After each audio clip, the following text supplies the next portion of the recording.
Hola, esperamos estén todos excelentes. Nosotros somos el equipo número 3 y a continuación les ampliaremos un poco más los conocimientos acerca de 3 teorías importantes sobre la teoría de juego. Nuestro equipo está conformado por Franco Méndez, Nicleidis Michelle, Pastrán Rodríguez, Marilis Alejandra, Beli Sánchez, Fátima, Vanessa y mi persona, Vargas Cardosa, Victoria Valentina.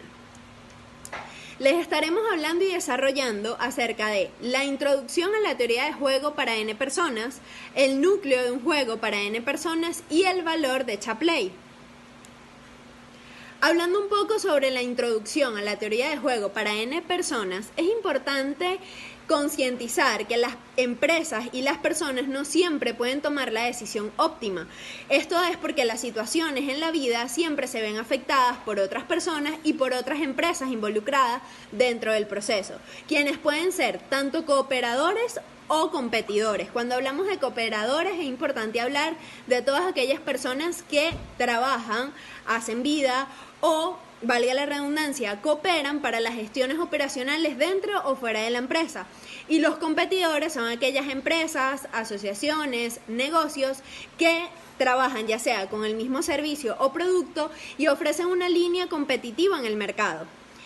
Es aquí cuando se aplica la teoría de juegos. ¿Para qué? Para poder aplicar la mejor alternativa posible en cada una de las situaciones y poder tener aquella iniciativa o aquel indicio para la toma de decisiones. En economía e ingeniería, la teoría de juegos se utiliza para analizar, resolver y visualizar diversos problemas económicos que se ven involucrados en la empresa, lo que involucra a varios participantes tomadores de decisiones.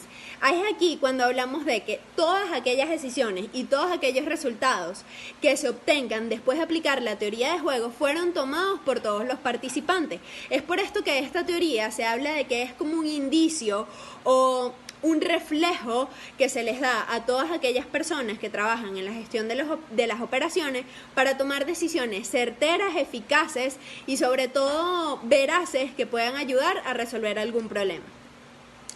Cuando hablamos de la teoría de juegos para N personas, es cuando hablamos que en muchas situaciones esto está relacionado con la competencia cuando hay más de 2 competidores. Es decir, enfocándonos en el juego con 3 o más competidores, tenemos que sea n igual a 1, 2, 3, infinito, es decir, n, la cantidad de jugadores. Cualquier juego con n jugadores es un juego con n personas.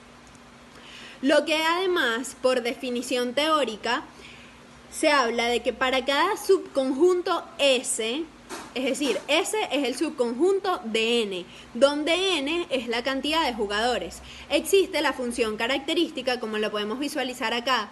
N es igual a 1, 2, 3, puntos suspensivos, N, de un juego de la cantidad B sub S, que los miembros de S pueden estar seguros de recibir si actúan juntos y forman una coalición. Es importante que cuando hablamos de B sub S se determina mediante el cálculo de la cantidad que los miembros de S pueden conseguir sin ayuda alguna de los jugadores que no están en S. Es decir, B sub S es aquel cálculo que se puede determinar cuando está la cantidad completa de todos aquellos competidores que sin ayuda de los jugadores en sí, que forman parte del conjunto, pertenecen al conjunto. ¿Ok? Veamos a profundidad esta teoría con los siguientes ejemplos. El primer ejemplo es el juego del nuevo fármaco. Acá nos formula lo siguiente. Joe Willy ha elaborado un nuevo fármaco. Joe no puede fabricar el fármaco por sí mismo, pero puede vender la fórmula a la compañía 2 o a la compañía 3. La compañía que tenga esa suerte dividirá las utilidades de $1 millón con Joe Willy. Es decir, él es el propietario del nuevo fármaco y como él no lo puede fabricar solo, tiene que ofrecer la fórmula a 2 compañías, ¿verdad? Pero la que tenga mayor suerte, es decir, la que tenga mayor producción, le puede dar las utilidades obtenidas $1 millón a Joe Willy. Entonces dice, encuentra la función característica para este juego. La solución. Vamos primero a determinar cuáles son los jugadores. Joe Willy es el jugador 1. La compañía 2, que está entre las opciones, es el jugador 2, la compañía 3 es el jugador 3. Podemos comenzar entonces a determinar la función característica del juego previo a la teoría ya establecida, donde nos dice que B sub S, pero ¿quién es S? S va a ser el conjunto de los jugadores. Entonces, primero determinamos una cantidad para cada uno de los jugadores, es decir, B del jugador 1, B del jugador 2 y B del jugador 3, donde las opciones probables son la opción 2 y la opción 3, es decir, es el jugador 2, que es la compañía 2, y el jugador 3, que es la compañía 3. Ahora bien, ¿cuáles son las posibles posibilidades? Valga la redundancia. Es el jugador 1 con el jugador 2 y el jugador 1 con el jugador 3, ¿ok? Es decir, Joe Willy vendiéndole la fórmula a la compañía 2 y Joe Willy, que es el jugador 1, vendiéndole la fórmula a la compañía 3, que es el jugador 3.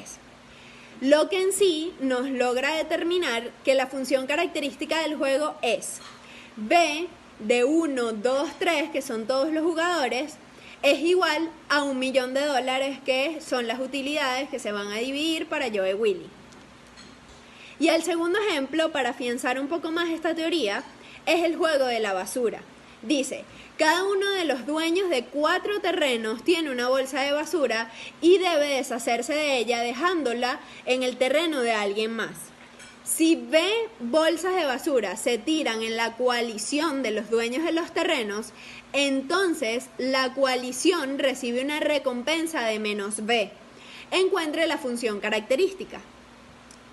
Lo mejor que pueden hacer los miembros de cualquier coalición es tirar toda la basura en los terrenos de los dueños que no están en ese, ¿ok? Es decir, en todos aquellos dueños que no pertenecen a este juego. Por lo tanto, la función característica para el juego está dada por, primero determinamos que el valor absoluto de S es el número de jugadores en S, ¿ok? Es decir, que todos los jugadores que intervengan en el subconjunto se va a determinar como valor absoluto de S. ¿Por qué? Porque en este caso estamos hablando de que la recompensa que va a tener cada uno de ellos va a ser de menos B. Entonces, B sub S, donde S son todos los jugadores, va a ser igual a menos 4 menos el número de jugadores en S, es decir, valor absoluto en S, si el valor absoluto en S es menor a 4, ¿ok? Es decir, si el número de jugadores en S es menor a 4. Ahora, B va a ser igual a 1, 2, 3 y 4, que son todos los jugadores que intervienen en el proceso, si es igual a menos 4 si el valor absoluto de S es igual a 4. Es decir, el número de los jugadores en S es igual a 4. Por lógica, es importante recalcar que si los jugadores están en S, tienen que tirar su basura en los miembros de S, ¿ok? A continuación, les seguirán explicando el núcleo de juego para N personas. Continuando con el tema de teoría de juego, pasamos ahora a hablar acerca del núcleo de juego para N personas. Pero primero, antes de definirla, debemos conocer el concepto de dominancia y saber cómo se crean las coaliciones. Entonces, recordemos que la teoría de juego busca predecir resultados mediante una interacción. Esto también se puede llamar teoría de juego cooperativo o teoría de juego de coaliciones, donde tenemos un grupo de jugadores los cuales quieren obtener un beneficio, algún valor, y si esto se logra mediante una cooperación, entonces no van a dudar en hacer una y crear coaliciones. Entonces, ahora tenemos lo que es la estructura de juego no cooperativo y la estructura de juego cooperativo. ¿Qué quieren decir? Bueno, la estructura de juego no cooperativo nos dice que un acuerdo de cooperación puede no ser la mejor solución y que se debe tener una estructura de información diferente y acorde. Por otro lado, la estructura de juego cooperativo nos dice que tenemos un conjunto de jugadores, también se le podría decir un conjunto de agentes, los cuales comparten información de valor y crean cooperaciones en busca de un beneficio. Entonces crean lo que son las coaliciones, pero también pueden detectar cuáles son las coaliciones de más valor y cuáles son las colisiones de menos valor. Teniendo esto en cuenta, entonces podemos decir que existen varias soluciones a este tipo de juegos en forma cooperativa. Una solución debe significar una repartición de la riqueza o valoración total de todo el grupo de jugadores como gran coalición, de tal manera que a cada jugador le corresponda su aporte a ella. El nivel de aporte lo vamos a analizar mediante dos grandes soluciones, las cuales son el núcleo y el valor de Chaplin. Ahora, definamos el concepto de dominancia. El concepto de dominancia nos dice: dada una atribución X, la cual está conformada de X sub 1, X sub 2 hasta X sub n, se dice que la atribución de Y, conformada de Y sub 1 hasta Y sub n, domina X por medio de una coalición S. Lo que acabo de decir se puede escribir como Y mayor a X a la S. Entonces, si la sumatoria de Y sub I menor o igual a B de S, esto para todo y que pertenezca a S, donde Y sub 1 es mayor a X sub 1, entonces podemos decir que si yo tengo esta atribución Y que está dominando a la atribución X mediante una coalición S, las siguientes proposiciones deben ser ciertas. 1. Cada miembro de S prefiere a Y antes que a X. 2. Como la sumatoria Y sub I menor o igual a B de S, los miembros de S pueden alcanzar las recompensas que hay en Y, que da Y. ¿Qué podemos concluir de esto? Que la atribución X puede que no sea la solución más factible para este juego. Esto porque los jugadores de S se van a oponer a las recompensas que proporciona X y van a reafirmar esta oposición uniéndose con la atribución Y recibiendo sus recompensas. ¿Pero por qué pasa esto? Porque los jugadores de S pueden recibirlos con total seguridad una cantidad igual a DS. Ahora sí, podemos finalmente definir lo que es el núcleo. El núcleo de un juego para n personas es un conjunto de todas las atribuciones no dominadas. De la mano de esta definición tenemos el teorema número 1, el cual nos dice que una atribución X conformada de X sub 1, X sub n está en el núcleo de un juego para n personas si y solo si para cada subconjunto S o n se cumple que la sumatoria de X sub I debe ser mayor o igual a B de S. En sí, ¿qué nos dice este teorema? Nos dice que si yo tengo una atribución X y esta pertenece al núcleo, entonces X no está dominada si y solo si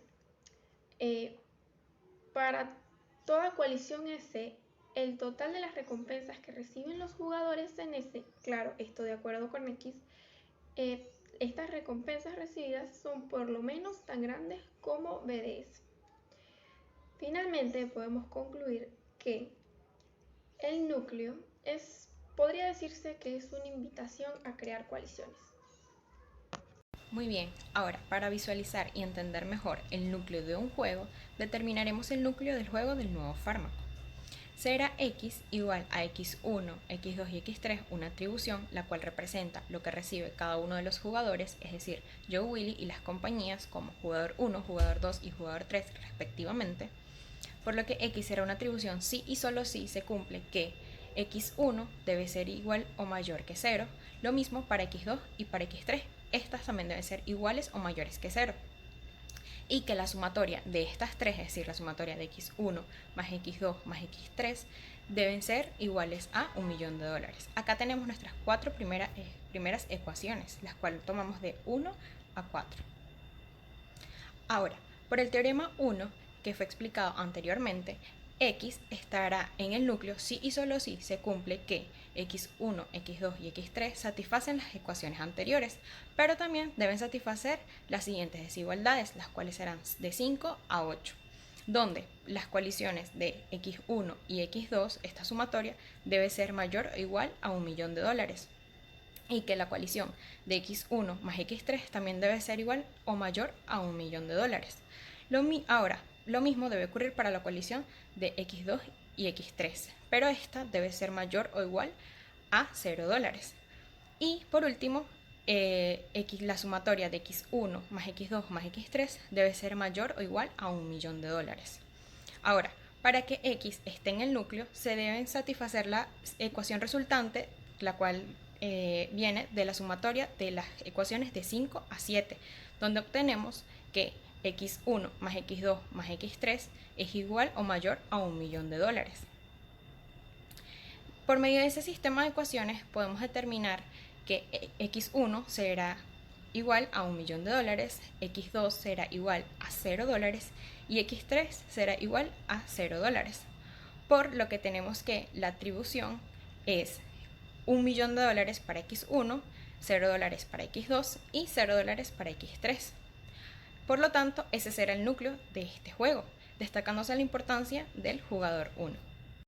Ahora, continuando con los ejemplos, determinaremos el núcleo del juego de la basura, donde x será igual a x1, x2, x3 y x4, una atribución la cual representará lo que recibe cada uno de los jugadores, es decir, cada uno de los propietarios de un terreno, una atribución si y solo si se cumple que x1, x2, x3 y x4 pueden satisfacer las siguientes desigualdades. Como primera desigualdad tenemos que x1 debe ser igual o mayor que menos 3, lo mismo para x2, x3 y x4. Pero la sumatoria de cada una de estas debe ser igual a menos 4, es decir, la basura de cada uno de la sumatoria de cada uno de los desperdicios de ellos. Ahora, haciendo uso del teorema 1 a todas las coaliciones de 3 jugadores, encontraremos que para que X esté en el núcleo del juego es necesario de que cada una de estas X se puedan satisfacer las desigualdades anteriores, pero también las siguientes desigualdades, la cual surge a partir de las coaliciones de 3 jugadores, donde para x1, x2 y x3 esta sumatoria debe ser mayor o igual a menos 1. Para la coalición de x1, x2 y x4 también debe ser igual o mayor que menos 1. Y para x2, x3 y x4 también debe ser igual o mayor a menos 1. Y para x1, x3 y x4 también debe ser igual o mayor a menos 1. Pero podemos destacar que ninguna de estas atribuciones puede satisfacer ninguna de las ecuaciones o desigualdades que tuvimos anteriormente, ya que sumando de 6 a 9 tenemos como resultado que para la sumatoria de x1, x2, x3 y x4, la cual multiplicamos por 3, esta debe ser mayor o igual a menos 4, pero no va a satisfacer la ecuación 5 que tuvimos anteriormente. Ahora, debido a que ninguna atribución de x cumple con las desigualdades que tuvimos anteriormente, se puede concluir que el núcleo del juego de la basura está vacío.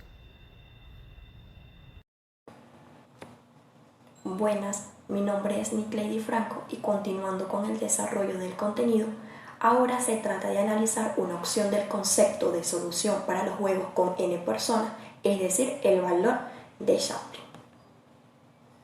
El valor de Shapley, el cual ofrece en general soluciones más equitativas que el núcleo. En la teoría de juegos, el valor de Shapley, nombrado así en honor de Lloyd Shapley, quien lo introdujo en 1953, es un método de distribución de riqueza usado en la teoría de juegos cooperativos. Para cada juego cooperativo se asigna un único reparto entre los jugadores del beneficio total generado para la coalición de todos los jugadores, es decir, la alianza y unión de los mismos. Para la explicación del valor de Shapley podemos mencionar lo siguiente. La configuración de esta teoría sería así: una coalición, es decir, alianza o unión de jugadores, coopera y obtiene una cierta ganancia general de dicha cooperación. Dado que algunos jugadores pueden contribuir más a la coalición que otros o pueden poseer diferente poder de negociación, por ejemplo, amenazando con destruir todo lo excedente, surge una interrogante. ¿Qué reparto final de los beneficios de la cooperación entre los jugadores debemos esperar que surjan en cualquier juego en particular? O expresado de otra manera, ¿qué importancia tiene cada jugador para la cooperación global y qué recompensa puede él o ella razonablemente esperar? El valor de Shapley ofrece una posible respuesta a esta pregunta. Para estimar una predicción de un juego en el que queremos predecir el pago, podemos asumir que cada valor de la coalición este es un jugador. Bajo este supuesto, los valores de Shapley nos indicarán cómo distribuir equitativamente el pago entre los jugadores. Es sumamente importante resaltar lo siguiente. El valor de Shapley se representa como una colección de propiedades deseables o acción. Lloyd Shapley demostró que para cualquier función característica hay un vector único de recompensa. X igual a x sub 1, x sub 2 hasta x de n valores que satisfacen los siguientes axiomas. Son 4. El primero expresa lo siguiente. Al renombrar a los jugadores hay un intercambio en las recompensas de los jugadores.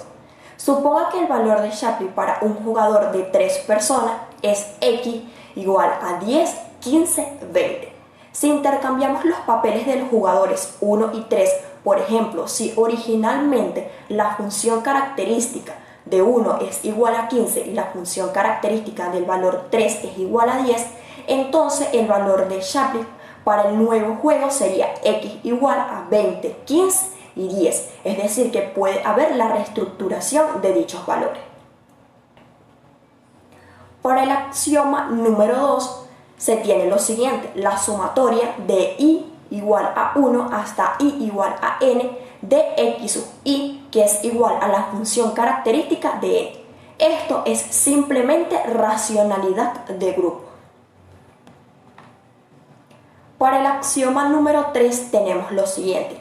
Si la función característica b de esa coalición S, sin involucrar los valores de i, por eso la resta que se visualiza en pantalla, es igual a la función característica de la coalición S, se cumple para todas las coaliciones S, entonces el valor de Shapley tiene x sub i igual a 0. Es decir, si el jugador i no suma valor alguno a ninguna coalición, entonces el jugador i recibe una recompensa de 0 proveniente del valor de Shapley. Antes de describir el axioma número 4, es importante resaltar la siguiente información. Sean b y b barra dos funciones características para juegos con jugadores idénticos, definamos que el juego de la sumatoria de dichas funciones características es un juego cuya función característica es la sumatoria de las mismas, dada por b más b barra de la coalición S va a ser igual a la función característica de la coalición S más la función característica b barra de esa coalición S. Un ejemplo para aclarar lo explicado es si b de una coalición que posee los valores o el conjunto de valores 1, 2 es igual a 10 y b barra de ese mismo conjunto de valores de esa misma coalición S 1, 2 es igual a menos 3, entonces el juego de la sumatoria de ambas funciones características de la coalición 1 y 2 tendría o estaría expresada de la siguiente manera. La sumatoria de las funciones características de ese subconjunto o de esa coalición 1, 2 va a ser igual al valor de la función característica b más la función característica b barra, considerando que ésta posee un número negativo y por regla de los signos nos quedaría 10 menos 3, que sería igual a 7.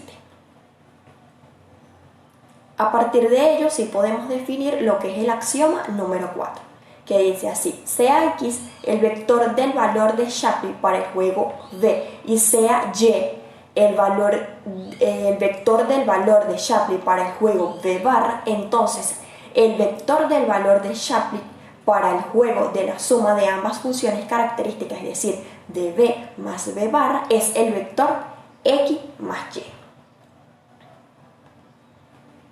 A partir de los axiomas ya explicados, podemos definir lo que es el teorema número 2 para el valor de Shapley, que expresa lo siguiente.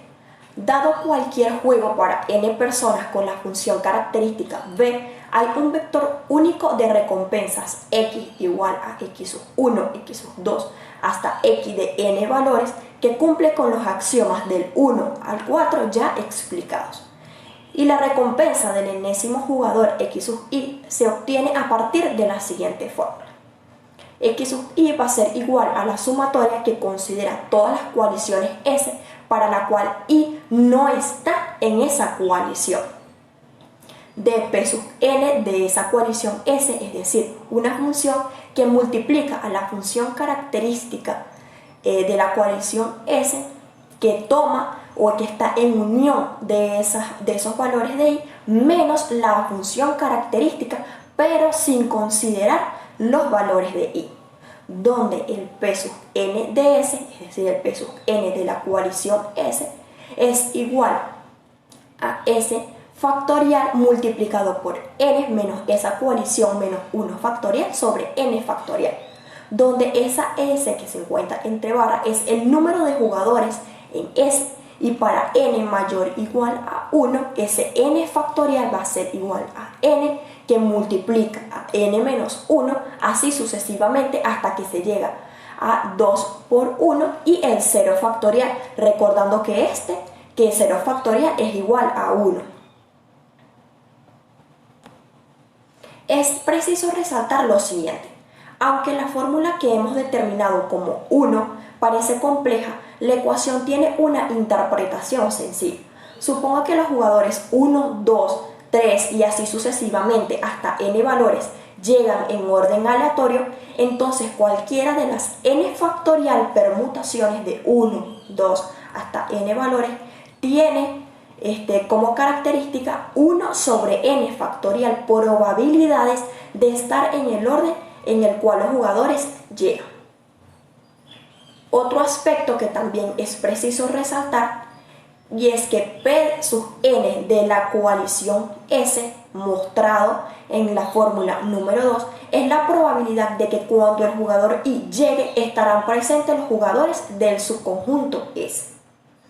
Y como hay un total de n factorial permutaciones de 1, 2 hasta n valores, la probabilidad de que el jugador I llegue y vea a los jugadores de ese subconjunto S es denominado como lo que hemos señalado en la fórmula número 2. Para interpretar de mejor manera todo lo explicado, veamos a profundidad la teoría del valor de Shapley con el siguiente ejemplo. Cabe destacar que el mismo es la continuación de un ejercicio que previamente ha sido desarrollado por mis compañeros, pero que ahora se quiere demostrar que dicho ejercicio también puede ser resuelto de manera más sencilla utilizando el valor de Shapley. El ejemplo nos pide que encontremos el valor de Shapley para el juego del nuevo fármaco. La solución viene dada de la siguiente manera. Para calcular x sub 1, la recompensa, es decir, la recompensa que debe recibir el jugador 1, listamos todas las coaliciones S del subconjunto S, de las cuales el jugador 1 no es miembro. Y calculamos la función características de esa coalición S en unión de los valores de I menos la función característica de la coalición S sin tomar los valores de I. Y P sub 3 de esa coalición S, es decir, la función para cada una de las coaliciones, se puede visualizar en la tabla número 45, que es la siguiente, que es el cálculo de valor de Shapley para el jugador 1. Nos dan la función y también nos dan la función característica. Nos están dando la fracción que posee cada función y también nos está indicando el porcentaje de dinero que posee cada una de esas funciones. Ahora bien, tomando en cuenta cada una de las características mostradas en tabla, aplicando el teorema de Shapley, es decir, la sumatoria de esa función y de las coaliciones presentes, nos queda lo siguiente: 2 sextos multiplicado por 0, recordando que la primera función tiene un valor de $0, luego más un sexto por $1.000.000, como lo expresa la tabla. Posteriormente, la sumatoria de 2 sextos por $1.000 más un sexto, por $1.000.000 más un sexto por $1.000.000. Esto nos da como resultado 54 millones entre 0. El concepto del valor de Shapley recomienda que el jugador 1 entonces reciba una recompensa de 4 millones de dólares entre 6.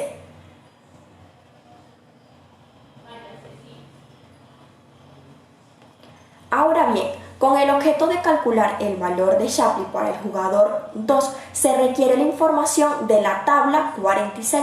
Por lo tanto, el valor de Shapley recomienda una recompensa de, veamos primero la tabla número 46, como se muestra en pantalla. Luego de analizar y colocar cada uno de esos valores, nos quedaría un sexto multiplicado por 1 millón de dólares. No consideramos el resto de los valores porque nos está diciendo que el porcentaje de dinero asignado para esas funciones características es de 0 dólares. No tiene coherencia colocarlo. Entonces es por ello que nos queda un sexto multiplicado por 1 millón de dólares. Esto nos da como resultado ese millón de dólares dividido entre 6. Para el jugador 2, entonces, el valor de Shapley y tiene que asignar un total de esa función característica de los jugadores 1, 2 y 3 igual a 1 millón de dólares para los jugadores. De modo que el valor de Shapley recomendará que el jugador 3 reciba lo siguiente: 1 millón de dólares menos el X1 obtenido menos el X2. Esto nos da como resultados 1 millón de dólares entre 6. Cabe destacar dos observaciones muy importantes de dicho ejercicio. La primera, hay que recordar que el núcleo de este juego asignó 1 millón de dólares al jugador 1 y nada de dinero a los jugadores 2 y 3. Por lo tanto, el valor de Shapley trata a los jugadores 2 y 3 más justamente que el núcleo. El valor de Shapley, recordemos que proporciona por lo regular soluciones más equitativas que el núcleo. Y como observación número 2 podemos resaltar que en el caso de un juego con pocos participantes podría ser más fácil calcular el valor de Shapley de cada jugador aplicando el hecho de que el jugador I debe recibir la cantidad esperada que añade a la coalición presente cuando él llega. Entonces, por lo que toca al ejemplo expuesto, este método genera los cálculos que se muestran en la tabla número 47. Entonces, de acuerdo a lo que se muestra en ella, cada una de las 6 secuencias de llegada de los jugadores es igualmente probable, así que el valor de Shapley para cada uno de los jugadores es como se indica a continuación. X1 tendría un valor de 4 millones de dólares entre 6, como se explicó y como nos dio como resultado al inicio del ejercicio.